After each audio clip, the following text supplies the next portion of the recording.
श्री स्वामी समर्थ.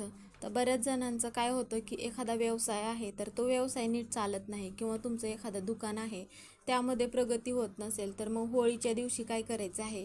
होळी आहे 13 मार्चला, वार आहे गुरुवार. त्या दिवशी आपण ज्यावेळेस घराच्या पुढं होळी पेटवतो, किंवा मग सार्वजनिक होळी असेल तर तिथेही तुम्ही ही वस्तू एक टाकायची आहे, ज्यामुळं काय होईल की व्यवसायामध्ये प्रगती होईल.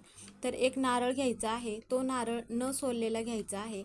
आणि मग ते नारळ घरावरून काय करायचं आहे, संध्याकाळी ज्यावेळेस आपण होळी पेटवतो त्यावेळेस संध्याकाळच्या वेळेस घराचा जो आपला मुख्य उंबरठा आहे तर त्या उंबरट्यावरून दारापर्यंत 7 वेळा उतरवायचा आहे, म्हणजेच की फिरवायचं आहे. आणि मग सरळ होळीमध्ये नेऊन टाकायचं आहे.